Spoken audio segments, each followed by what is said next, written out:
ಆಚಿ chilli powder ಸಖತ್ ಖಾರ ಬಣ್ಣ ಮತ್ತು ರುಚಿ ಆಚಿ ಚಿಲ್ಲಿ ಪೌಡರ್. ವಿಧಾನಸೌಧದಲ್ಲೇ ಕಳ್ಳತನ ತಿನ್ನೆಲ್ಲ ಹಾಕಬೇಕು. ಯಾರಿರ್ತಾರಲ್ಲೆಲ್ಲ ಕಳ್ಳತನ ಆಗಿದೆ. ಸೊ ಸಚಿವ ಭೈರತಿ ಸುರೇಶ್ ಕಚೇರಿಯಲ್ಲೇ ಕಳ್ಳತನವಾಗಿರೋದು. 300 ಗ್ರಾಂ ಚಿನ್ನಾಭರಣ, 1.5 ಲಕ್ಷ ಹಣ ಕಳ್ಳತನ. ಕೆಲಸದ ನಿಮಿತ್ತ ಸಚಿವರ ಕಚೇರಿಗೆ ಹೋಗಿರ್ತಾರಂತೆ ನವೀನ್ ಅನ್ನೋ ವ್ಯಕ್ತಿ.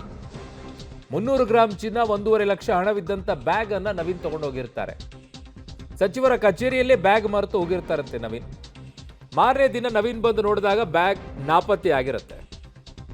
ಸೊ ಹಣ ಚಿನ್ನವಿದ್ದ ಬ್ಯಾಗ್ ಅನ್ನ ಒಯ್ದಿದ್ದು ಡಿ ಗ್ರೂಪ್ ನೌಕರರ ಅರೆಸ್ಟ್ ಆಗಿದ್ದಾರೆ. ಈಗ ನವೀನ್ ದೂರು ಬೆನ್ನಲ್ಲೇ ಡಿ ಗ್ರೂಪ್ ನೌಕರ ಆಂಟೋನಿಯನ್ನ ಬಂಧಿಸಲಾಗಿದೆ.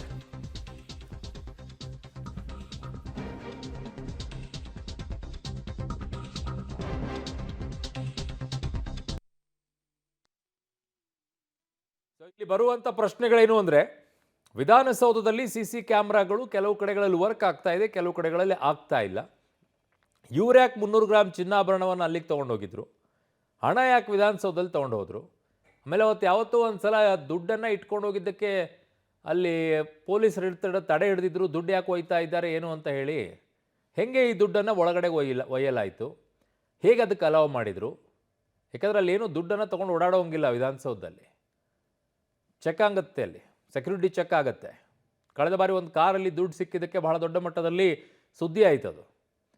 ಈಗ ಇವ್ರು ಹೆಂಗೆ 300 ಗ್ರಾಂ ಚಿನ್ನ, 1.5 ಲಕ್ಷ ಹಣವಿದ್ದಂಥ ಬ್ಯಾಗನ್ನು ತೊಗೊಂಡು ಹೋಗೋಕೆ ಒಳಗಡೆಗೆ ಅಲೌ ಮಾಡಿದರು? ಈ ಪ್ರಶ್ನೆಗಳು ಉದ್ಭವ ಆಗುತ್ತೆ ಅಲ್ವ, ಮೂಲವಾಗಿರುವಂಥ ಪ್ರಶ್ನೆ. ಹಾಗಿದ್ರೆ ತೊಗೊಂಡು ಹೋಗ್ಬೋದಾ? ದುಡ್ಡಿನ ವ್ಯವಹಾರಗಳು ನಡೆಯುತ್ತಾ ವಿಧಾನಸೌಧದಲ್ಲಿ? ಎಲ್ಲ ನಾನು ಅನ್ಕೊಂಡಿದ್ದು ಬರೀ ಕಡತಗಳ ವಿಲೇವಾರಿ ಆಗುತ್ತೆ, ಸೈನನ್ನು ಮಾಡೋಕ್ಕೆ ಮಾತ್ರ ಓಡಾಡ್ತಾರೆ ಅಂತೇಳಿ. ಬಟ್ ಆರೋಪಗಳು ಭಾಳ ದೊಡ್ಡ ಮಟ್ಟದಲ್ಲಿ ಕೇಳಿಬರುತ್ತೆ.